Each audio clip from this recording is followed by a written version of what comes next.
go ahead and get started here. We're officially recording. I've looked forward to this episode for a long time. I think we talked about it, last year at the very first, something probably, like that. Yeah. Trying to get it done and just now making it happen. But we are here on G.W. Loy Road. We are at the Loy Farm here in New Market, Rocky Valley area, and I'm sitting with Mr. Bill and Aaron Loy. And just quick introductions, if y'all want to go ahead and introduce yourselves real fast for me. Okay, I'm Bill. I'm Aaron's dad. Actually, I'm the third generation on this piece of property here that we're sitting on today. Been farming, been around all my life pretty much. So started out probably just when I was big enough to tag along and ride on the tractor with my dad or whatever. So we've kind of grown from there and just always been here. Never had a public job. So What about you, Aaron? Yes, same for me, I guess. I'm Aaron Loy, and it's kind of like Dad alluded to there. I'd be the fourth generation here on this farm, fifth generation kind of in the entire operation since its existence. I guess we might get into that a little bit as far as the history of the farm. But yeah, just like Dad, never had a public job, whether that's a good thing or a bad thing. Always been able to scrape out a living here on the farm so far, and look forward to carrying it on for another generation, and wouldn't have it any other way. So. Well, speaking from somebody who has a public job, I'm jealous of you. And I guess I should say I also appreciate the opportunity to do the podcast. Like I told you, Joe Rogan's team has been reaching out to us a lot here lately, but we wanted to get the hometown podcast taken care of first. So. Yeah, what was one of the podcasts you mentioned to me about the guys in West Tennessee? Talk Dirt to Me. That's Talk another Dirt one. to That's Me. After you've listened to all of Ryan's episodes. Check that one out. We have, the millions and millions of listeners we have here on Between the Fence Posts. It's then you can go check those boys out in West Tennessee. Well, first off, thank you guys for having me. I really appreciate it. Appreciate both of you more than you know. And thank you for taking the time to sit down with me today. And really just start out, let's just talk about the history of the farm a little bit. And I guess it's more of Bill's alley here. But you said you're third generation. Aaron is fourth. Yeah, thanks for having us on, Aaron. Ryan, we appreciate the opportunity to share our story here and hopefully bring some insight to what goes on the farm and some of the things challenges we have and things that we enjoy doing every day. But one partial property that is a couple, 3 miles east of where we live goes back to when my great-grandfather had it, and that was like in 1867, and he had eight sons and 2 daughters. So when he passed, the property was divided up into the 8 brothers, and the 2 girls didn't get any property. But anyway, they all divided up and started their own operations, and I pass on the story I've heard my dad tell quite a few times about when my granddad had told him everything was going real good.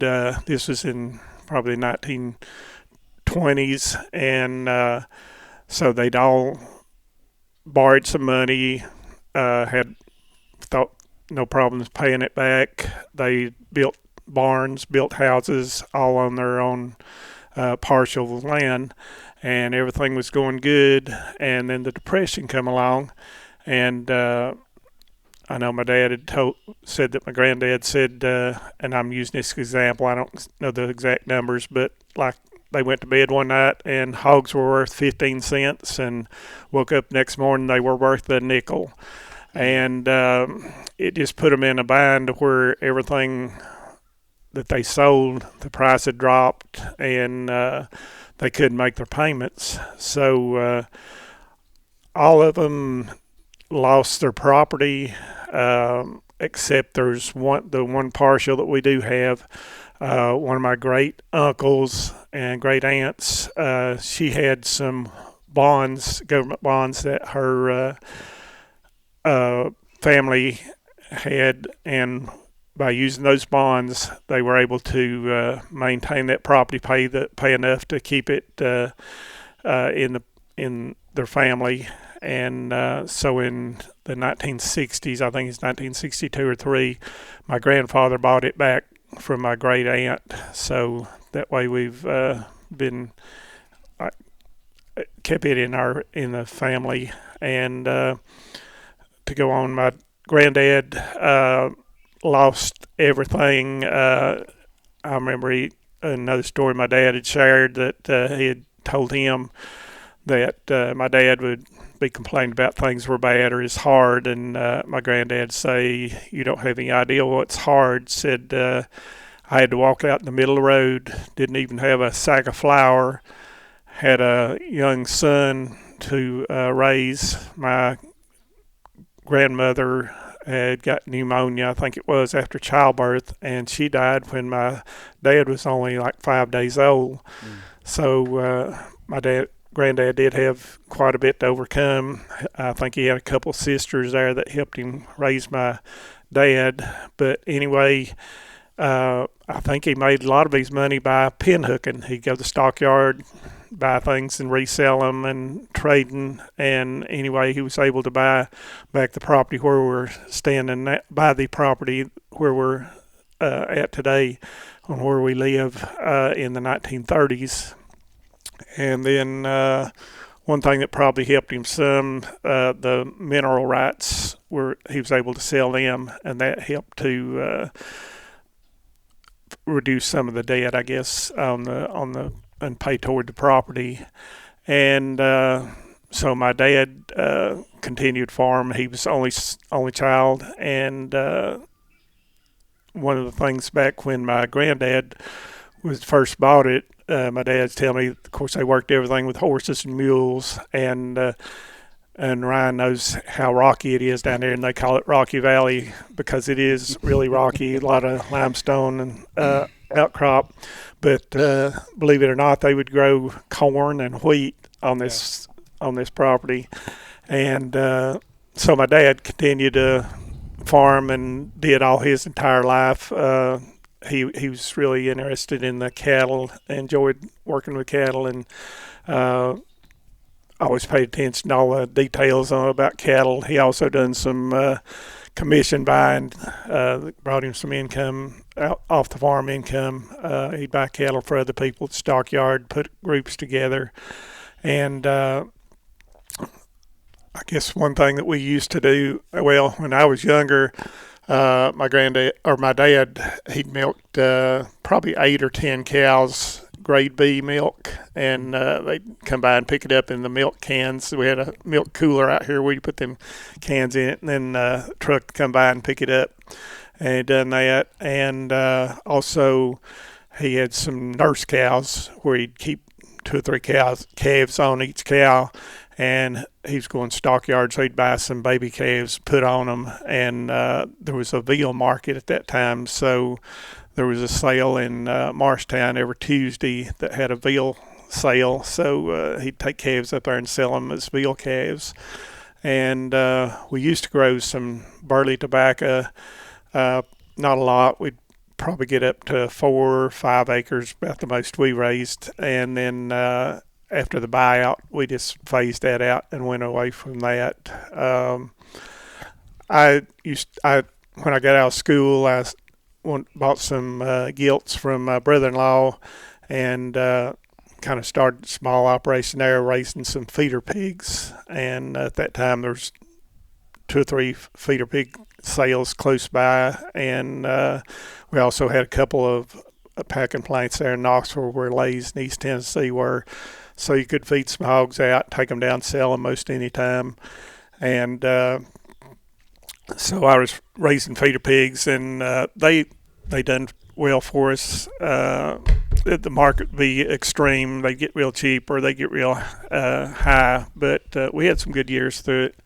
And then as the packing plants closed in Knoxville, that kind of changed the way that the pork operations were here in the county used to be. There's a lot of people had hogs and quite a few pretty good sized operations.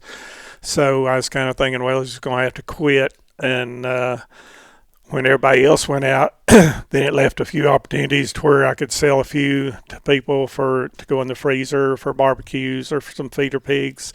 So we kind of stayed with that, and it's still going today. We got a few sows, and then I'll actually buy some pigs and resell them, and sell some feeder pigs or some barbecues or pig to go in the freezer if people want them. So that's a little bit about what's went on my end. So. Yeah.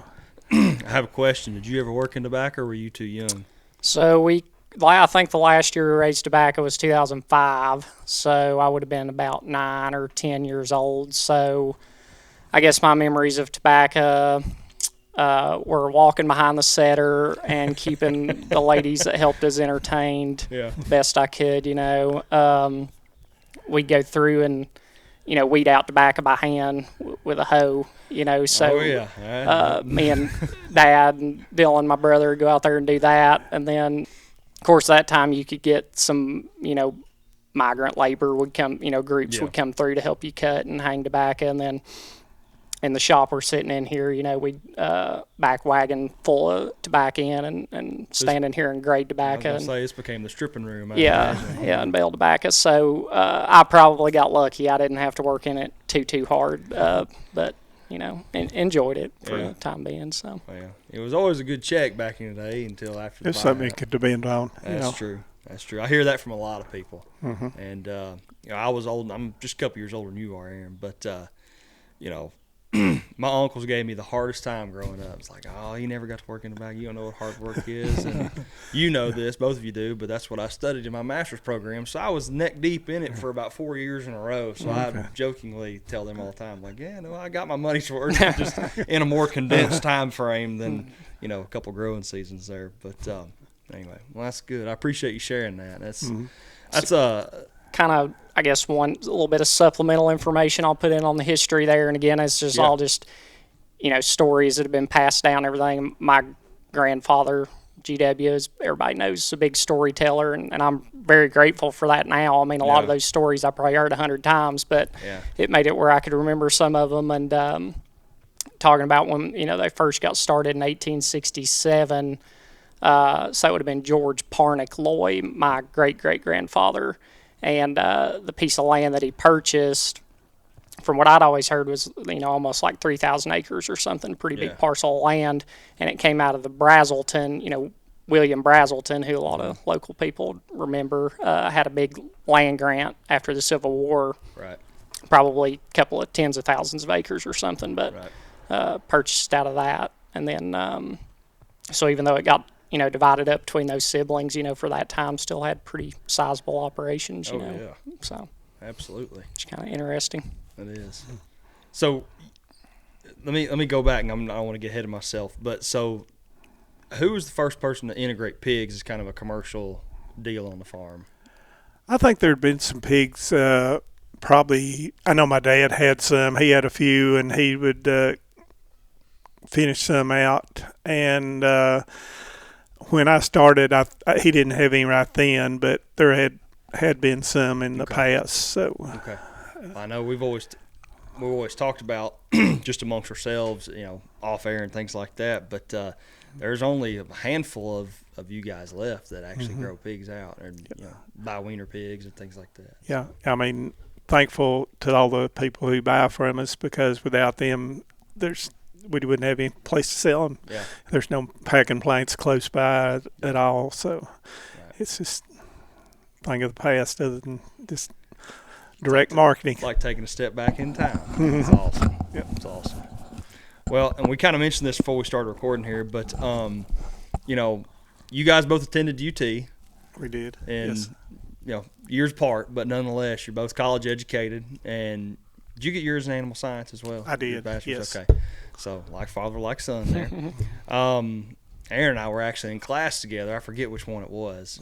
May have been Gary Bates' class when you were in undergrad and I was in. Yeah, it was a forages class, I think. Yeah. Yep. and I was in my master's program taking that one to get that credit. But I guess where I'm going with that is, you guys obviously love what you do, and you both mentioned at the very beginning during the introduction that you never held a public job. You've always been here on the farm. Mm-hmm. What makes you do it every day? I think growing up doing it, you just appreciate it. I mean, it's not real easy. Some people look at, and I'm real thankful that the property was passed down through the generations, and from my grandfather and from my dad to maintain it and pass it on. But a lot of people look at that and think that, you're just rich, you got all kinds of money, but, we have to... they ain't been around a farm very long. We have a lot of responsibility just to, and that's one of our unspoken goals, is to try to maintain it and pass it on to next generation. But, we have quite a bit of property tax, we have quite a bit of insurance to pay, a lot of maintenance that has to be done before there's a dollar coming in. So, probably if it wasn't for the property, honestly, I would probably be doing something else. It's just a kind of unique situation. But I enjoy the lifestyle. I mean, there's some challenges because one year you can do something and make a good profit at it. The next year you can do the very same thing and maybe not make as much, or you might even lose some money. Yes. So that's reality of it. And I think it's important that we do share our story about what goes on in ag, because a lot of people don't realize that. I know back in January when we had a big snow and it's real cold and everything, there's a young lady that works with my wife. She works at a manufacturing company there.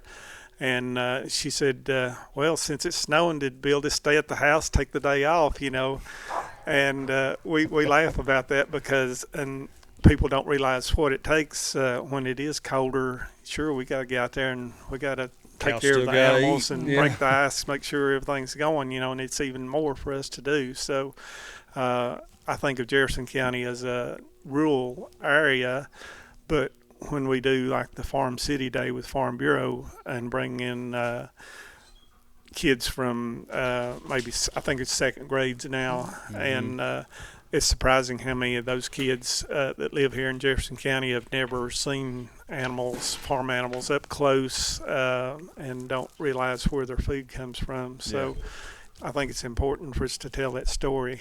Yeah. But, I enjoy it. Like I say, there's challenges to it, but wouldn't have it any other way, I don't guess. My wife tells me I wouldn't last but a day or two on a job anyway, so she may be right. So hope that answers your question somewhat. It does. My granddad, you said that, about did Bill just send it in today, just sitting at the house? My granddad grew up during the Depression, and, they were doing more or less, I guess, sharecropping or tenant farming is what a lot of people call it, in the Davidson County area back in Nashville. And he would always say, well, cows don't know it's Thanksgiving, or they don't know it's Christmas, or whatever. Exactly. Whoever's birthday, cows still got to be milked twice a day. It doesn't matter. Absolutely. So that's what brought that to my mind. We all start out in the morning, with a plan that, we're going to do this, this, and this, and then we may not get to whatever's the first thing on the list because, the cow was out or something's went wrong and something broke, or so it's that adds to the challenge sometimes, but we're kind of used to it. Yeah. Nothing makes you move faster than somebody saying, "Hey, you got a cow out." The cows are out. The fence is open. Fence is down or gates open. What about you? What makes you do it every day? So a lot. This is a very similar answer. I mean, you have to love it, and that goes for anything you do. I mean, if you don't love what you do, you're probably not going to be successful at it in the long run. So just the sense of accomplishment and satisfaction that I get from getting a job done and knowing that you're helping improve the operation. And again, pretty much any decision that we make, or in my mind anyways, I'm thinking about the next generation already. How is this, what implications is this going to have for the next generation, the way we're managing things today. And so that goes back to that whole legacy, even if you're not a multi-generational farm, I think you're always thinking about the next generation if you want to be successful. But particularly, I guess, the history that our operation has, and you think about all those hardships, that Dad was talking about with previous generations. We've got it pretty well made. I mean, even though there's a lot of challenges we have to deal with today, that really puts it into perspective. And just wanting to keep that lifestyle and an option for the next generation too. If they choose to do the same thing, is pretty important. So. Right. I would like to add one thing.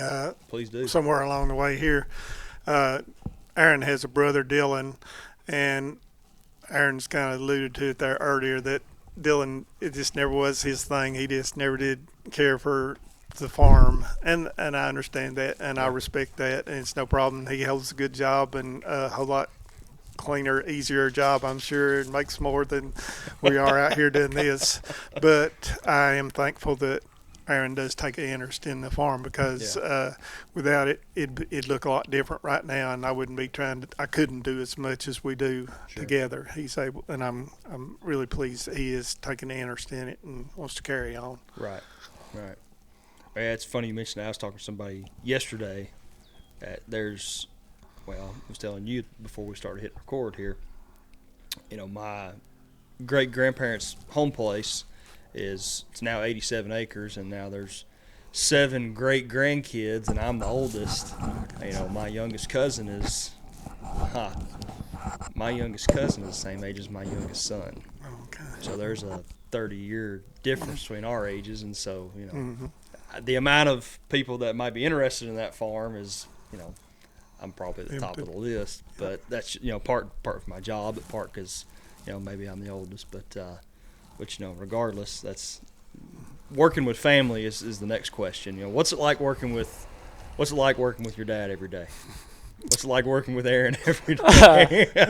I mean, positive reviews for me. I don't know, how Dad feels about it, but no, I mean it's a great thing, I think. I mean, again, that family aspect of family operation is, one of the most special aspects of a family farm, and, just from a mentorship perspective, having that generation before you that's experienced things that maybe you haven't so far and are able to give you input when you need it. Thinking back to Papaw, and I mean, he was just like a premier cattleman. I mean, really, in a lot of ways. And there was a lot of the ways that the cattle side of the operation were being managed that I took for granted for a long time, that I just thought were commonplace, like rotational grazing, having a tight calving season, using good registered bulls to bring in good genetics.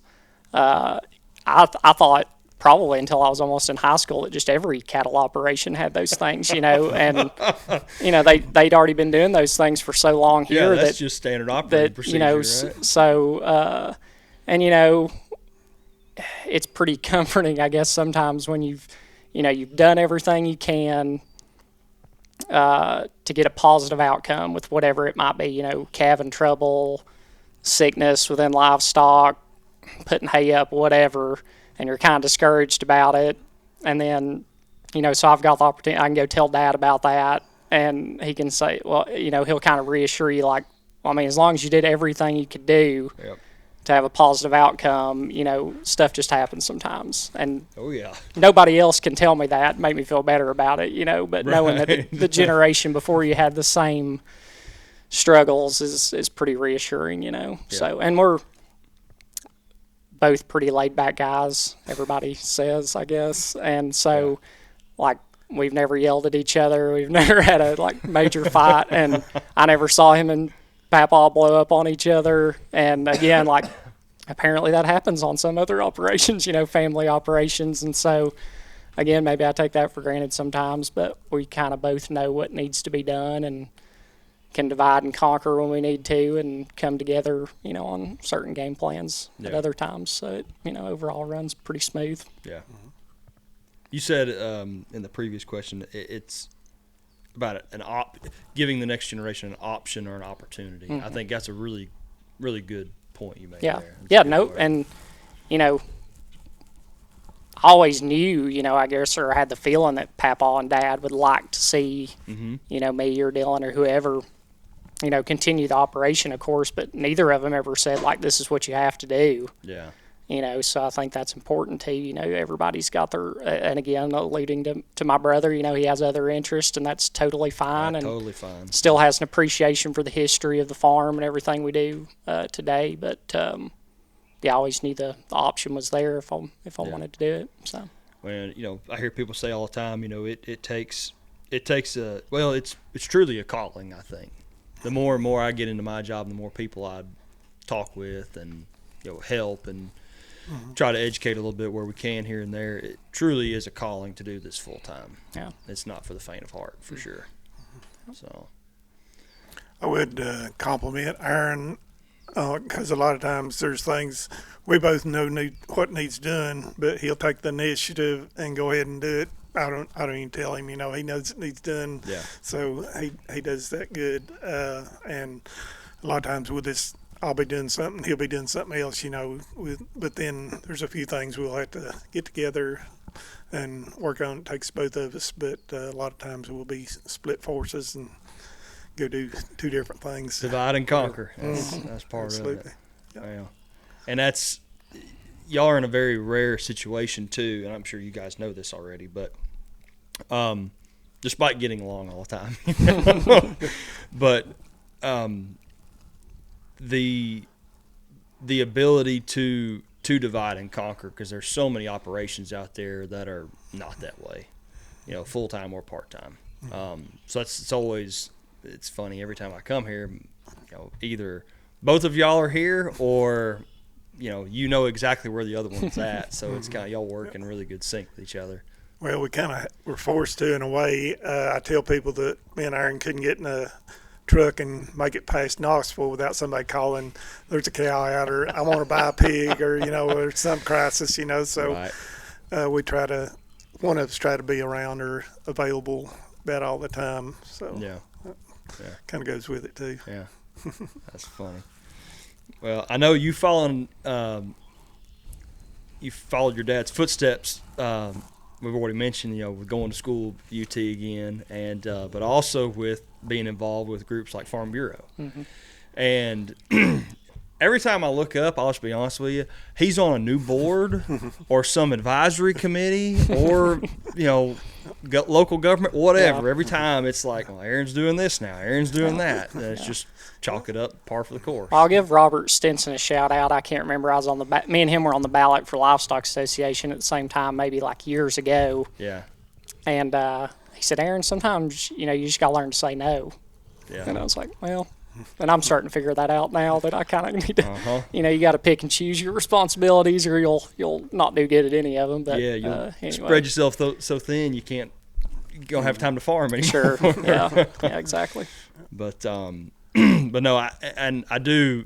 You are a great advocate for agriculture. I mean, I say that with all sincerity, and Appreciate that. it's really really impressive to watch somebody as young as Aaron is to take, basically, no pun intended with the UT plug here, be a torchbearer for agriculture. Yeah.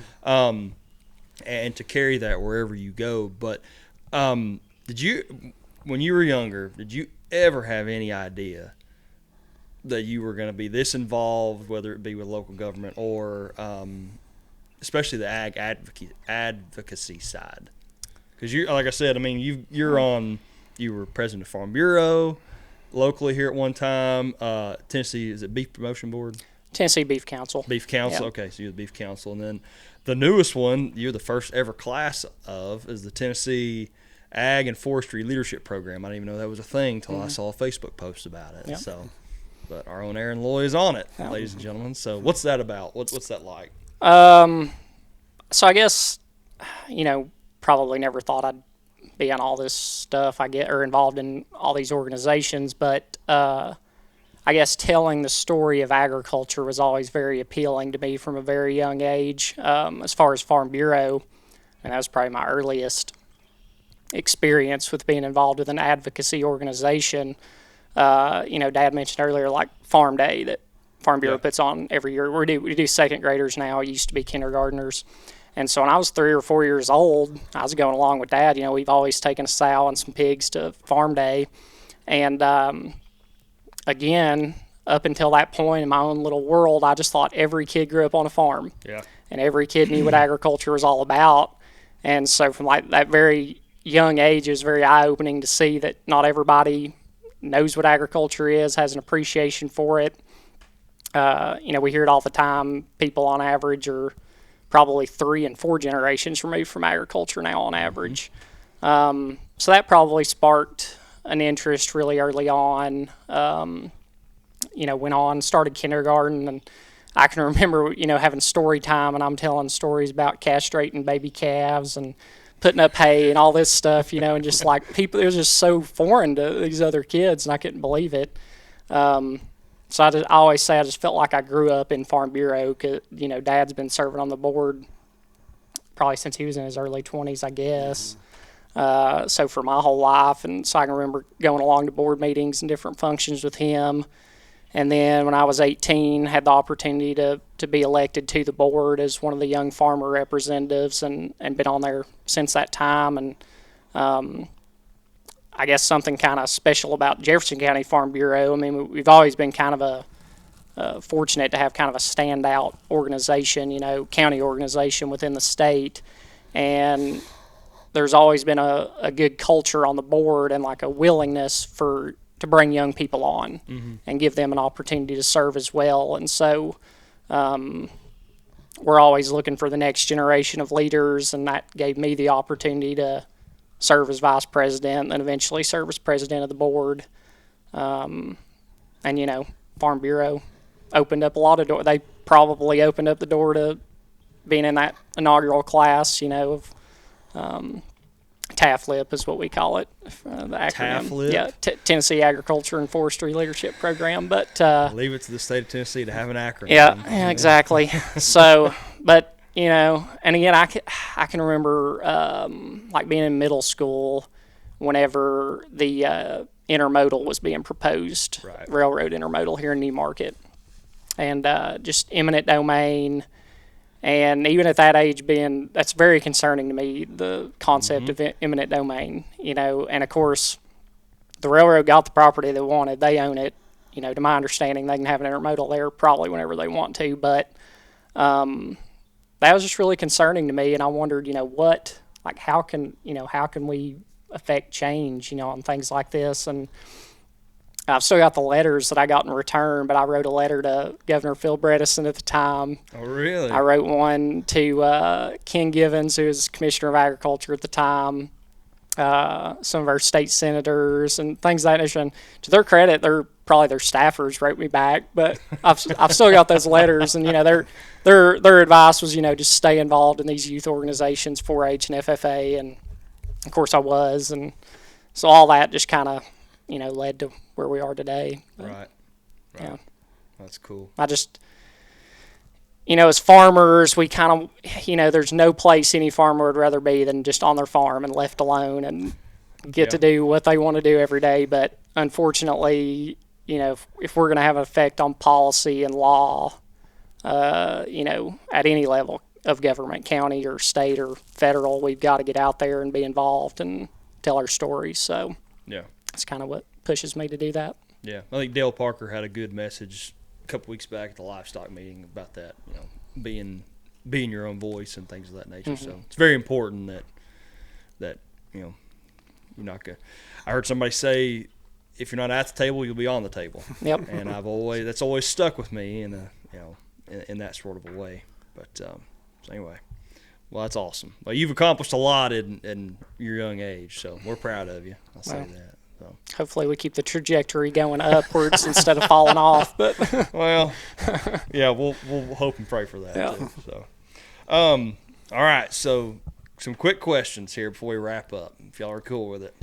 These are friendly questions. They're not to surprise you. I have not shared these with them for those at home.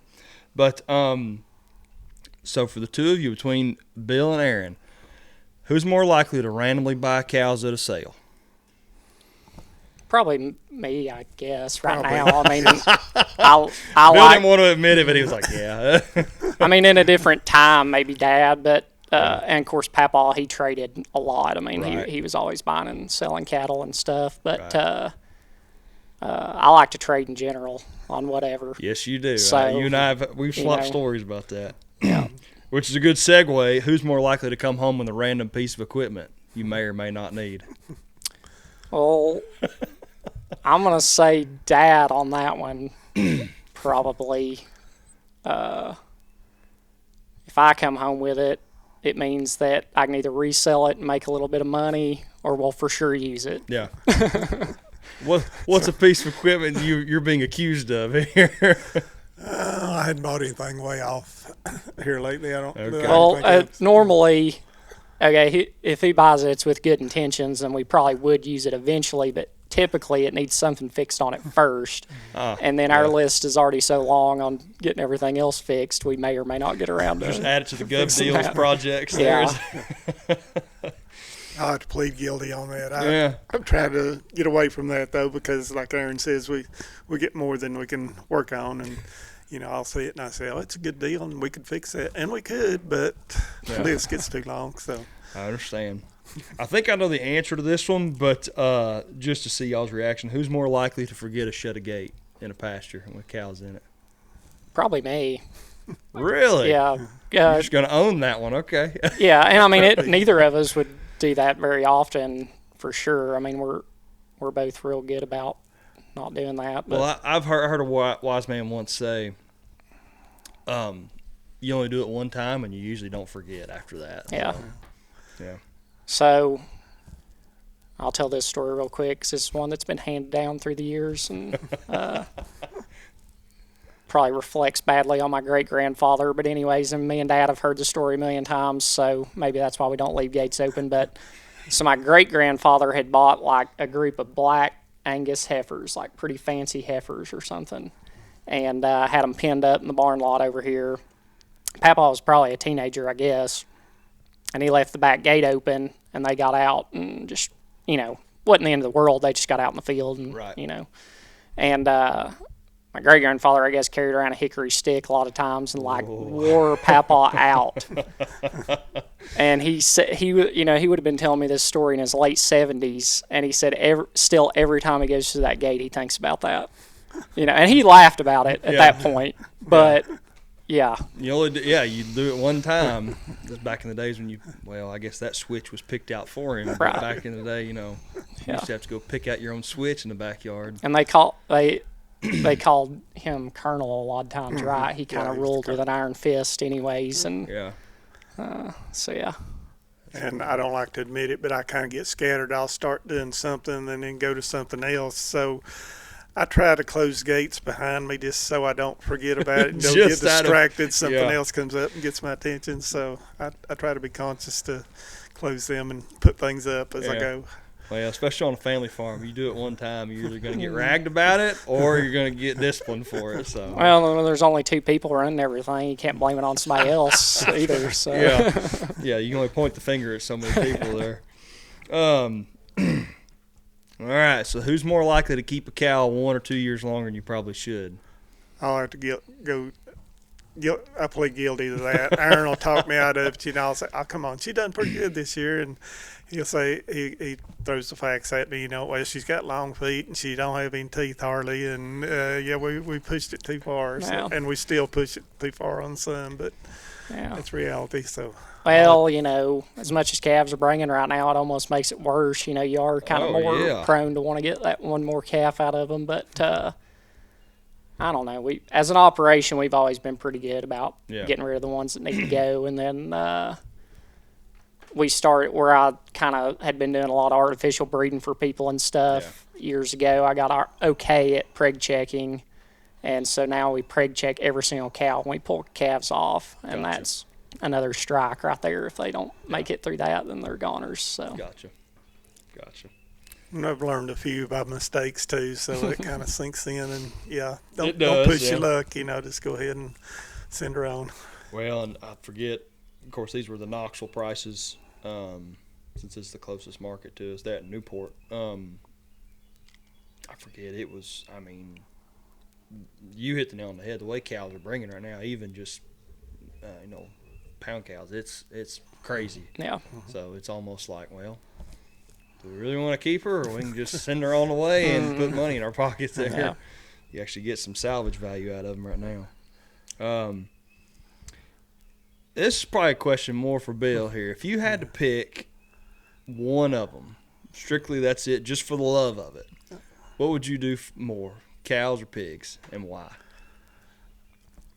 I like them both, but I'm the pig guy between the two of us. Aaron tolerates it, and puts up with them, and he'll fill in for me if I'm not here. But I know he's truly a cattle person, and he enjoys it, and he's more like my dad as far as paying attention and keeping up with the details on the cattle and everything, you know. So, and I've always said that you had to like or love the pigs to put up with them because they're all the time tearing up things and whatever. So, but yeah, for some reason I just enjoy dealing with them. Yeah, there's nothing wrong. Well, they have a quicker turnaround time too, as far as generation to generation. Mm-hmm. So you don't have to wait a 9-month period to get the next generation. So that's why a lot of people, I guess, like sheep and goats as well. Yeah. And I'll say there's no danger of the hogs disappearing around here. Even when it's just me one day, as long as the market's still there for them, we've got our niche market. I'm going to do my best to keep both sides of the operation going. But yeah, I do enjoy the cattle quite a bit more. I got you. Nothing wrong with that. Nothing wrong with it.